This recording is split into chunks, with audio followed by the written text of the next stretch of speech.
جیسے ہماری زندگی کے لیے سانس ضروری ہے، ہماری ایمانی زندگی، ہمارے دین کی زندگی، ہم جو کلمہ کہتے ہیں لا الہ الا اللہ محمد رسول اللہ، تو اللہ کی توحید، اللہ کے رسول کی رسالت کا اقرار، آخرت کا اقرار، یہ جو ہمارا ایمان ہے یہ بہت مضبوط ایمان ہے۔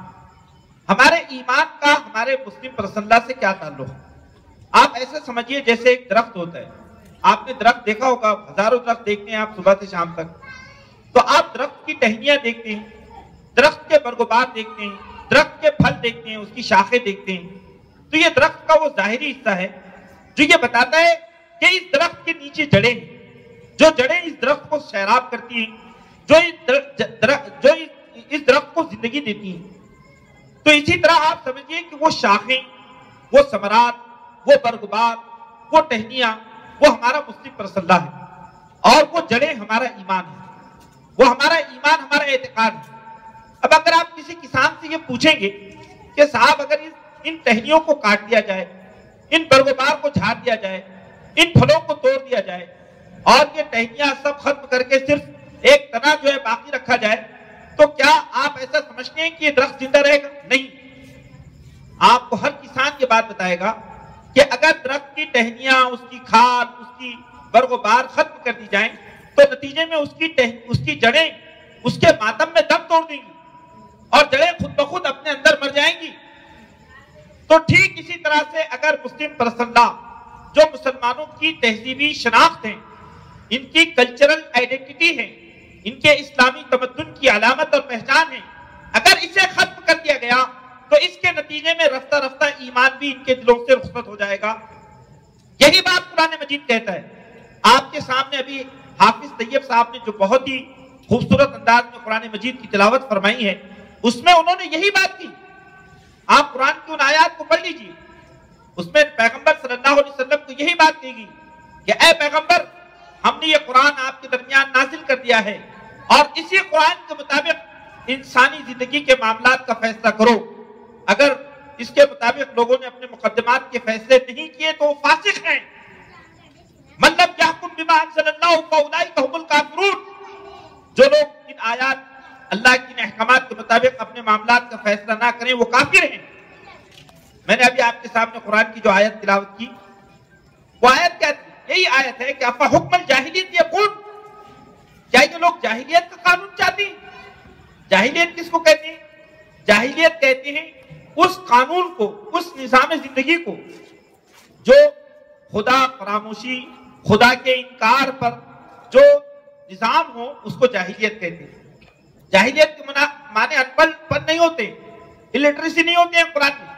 جاہلیت کہتے ہیں مشرکانہ نظام زندگی کو، ملحدانہ نظام زندگی کو، خدا کے انکار پر مبنی جو سماج ہوتا ہے اسے جاہلیت کہا جاتا ہے۔ تو قرآن نے کہا کہ اللہ کا قانون نازل ہونے کے باوجود بھی کیا یہ لوگ چاہتے ہیں کہ جاہلیت کا قانون مانے؟ من احسن من اللہ حکما لقوم یوقنون، ان لوگوں کے لیے جو یقین رکھنے والے ہیں، ایمان رکھنے والے ہیں، اللہ کے قانون سے بہتر کس کا قانون ہو سکتا ہے؟ اب آپ دیکھیے قرآن مجید کی دوسری آیت کریمہ سورہ نساء کی، اللہ یہ بات ارشاد فرماتا ہے فَلَا وَرَبِّكَ لَا يُؤْمِنُونَ حَتَّى يُحَكِّمُوكَ فِي مَا شَجَرَ بَيْنَهُمْ ثُمَّ لَا يَجِدُوا فِي أَنفُسِهِمْ حَرَجًا مِّمَّا قَضَيْتَ وَيُسَلِّمُوا تَسْلِيمًا۔ اللہ فرماتا ہے اے پیغمبر، تیرے رب ذوالجلال کی قسم، یہ لوگ ہرگز ایمان والے نہیں ہو سکتے اس وقت تک جب تک یہ اپنے معاملات زندگی میں آپ کو اپنا حکم، اپنا قاضی اور اپنا جج تسلیم نہ کریں، اور پھر آپ ان کے درمیان جو فیصلہ فرما دیں اس فیصلے کو سر بسر تسلیم نہ کر لیں، اس وقت تک تیرے رب کی قسم یہ مومن نہیں ہو سکتے۔ یہ قرآن کہتا ہے۔ ہم دیکھیں کہ شریعت نے ہمارے سامنے مسلم رسول اللہ کے عنوان سے تعلیمات جو دی ہیں، وہ تعلیمات کیا کیا ہیں؟ رسول اللہ کے اندر کون کون سے قوانین آتے ہیں؟ دیکھیے رسول اللہ کے اندر جو قوانین آتے ہیں وہ قوانین بچے کے ماں کے پیٹ میں ٹھہرنے سے شروع ہوتے ہیں۔ ایک بچہ جو ابھی ماں کے پیٹ سے باہر نہیں نکلا، ابھی وہ 9 مہینے تک ماں کے پیٹ میں ہے، اس وقت سے مسلم رسول اللہ کا قانون شروع ہوتا ہے۔ یہ ایک بچہ اگر ماں کے پیٹ میں ہے تو اس کے حقوق کیا ہیں، وراثت میں اس کا حصہ کیا ہے، اس کی وجہ سے طلاق واقع نہیں ہوتی۔ اگر کسی شخص نے اپنی حاملہ بیوی کو طلاق دے دیا تو گویا کہ اس کی جو طلاق ہے وہ طلاق اس وقت مکمل ہوگی جبکہ وہ بچہ جو ہے وضع ہو جائے، جب وہ بچہ پیدا ہو جائے، اس کے پیدا ہونے پر ہی وہ خاتون کسی دوسرے شوہر سے شادی کر سکتی ہے. یہ مسلم پر سننا ہے. پھر کیونکہ وہ جو بچہ ہے اس کے نسب میں کوئی اور شامل نہ ہو جائے، اس کا نسب مخلوط نہ ہو جائے، اس کے لیے مسلم پر صلی اللہ نے وہاں قانون دیا. پھر یہ بچہ جب پیدا ہو گیا، جب یہ ماں کی گود میں آ گیا، تو اس کو دودھ کون پلائے گا اور اس کے دودھ کا پیسہ کون دے گا اور اس کی نگرانی کون کرے گا اور کتنی دیر تک یہ ماں کا دودھ پیے گا اور کتنے دنوں تک یہ جو ہے اپنے جو ہے باپ کی اور ماں کی سرپرستی میں رہے گا. یہ سارے قوانین اسلام نے مرتب کیے. پھر یہ بچہ بالغ ہونے تک اس کے اختیارات کیا ہیں، اس کے حقوق کیا ہیں، بالغ ہونے کے بعد اس کے حقوق کیا ہیں، سب ڈیفائن کیے گئے. جب یہ بچہ بڑا ہو تو اس کی شادی کیسے ہو، شادی کے طریقے کیا ہو، شادی کا پورا نقشہ اسلام نے پیش کیا کہ شادی میں کون جو ہے وہ مالی حقوق ادا کرے گا، بیوی کے حقوق کیا ہے، شوہر کے حقوق کیا ہے، شادی کے وقت گواہوں کی موجودگی اور سب چیزیں اس میں ڈیفائن کی گئی ہیں کہ شادی کے لیے کون سی شرائط ہیں، جس میں شرط اول ایمان ہے. ایمان کے بغیر اسلامی نکاح تشکیل نہیں پاتا، ایمان کے بغیر اسلامی نکاح تشکیل نہیں پاتا. اگر ایک شخص مسلم ہے اور ایک غیر مسلم ہے اور دونوں شادی کر رہے ہیں تو اسلامی قانون کے مطابق وہ شادی معتبر نہیں ہے. اور اسی طرح سے جو ہے اگر کسی شخص نے اپنی زوجیت کے دوران اپنی ازدواجی زندگی میں اگر وہ اسلام سے نکل گیا تو صرف اسلام سے نہیں نکلتا بلکہ وہ اپنی ازدواجی زندگی سے بھی نکل جاتا ہے. یہ آپ کو معلوم ہونا چاہیے. یہ مسلم پر صلی اللہ ہے. اسی طرح مسلم پر صلی اللہ نے زندگی کے اگر ایک شخص مر جاتا ہے، اس کی وراثت ہے، تو اب اس کی وراثت کی تقسیم کیسے ہو، بیٹی کا حصہ کیا ہوگا، باپ کا حصہ کیا ہوگا، بھائی کا حصہ کیا ہوگا، ماں کا حصہ کیا ہوگا، بیوی کا حصہ کتنا ہوگا، بہن بھائیوں کا حصہ کتنا ہوگا. بہت تفصیل کے ساتھ شریعت نے قانون وراثت کو ڈیفائن کیا، اس کو بیان کیا. اگر کوئی شخص کوئی گھر میں بچہ پالتا ہے تو کیا وہ بچہ متبنہ ہو سکتا ہے؟ تو اسلام نے کہا وہ متبنہ نہیں ہو سکتا، وراثت میں حقدار نہیں ہو سکتا. وصیت کا قانون کیا ہے؟ کتنی وصیت کی جا سکتی ہے؟ کیا کسی کے لیے کتنی وصیت کی جا سکتی ہے؟ نہیں، صرف 1/3 کی وصیت کی جا سکتی ہے دولت کے 1/3 سے. کیا کسی کو آنکھ کیا جا سکتا ہے؟ آنکھ نہیں کیا جا سکتا ہے. چاہے بیٹا آپ کا ہو، آپ بیٹے سے آپ خوش ہو یا نہ خوش ہو، اس کے باوجود اللہ کے حکم کے مطابق وراثت کی تقسیم ہوگی. کیا شریعت کے احکامات ہیں، غیر معمولی احکامات ہیں. ہبہ کسے کہتے ہیں؟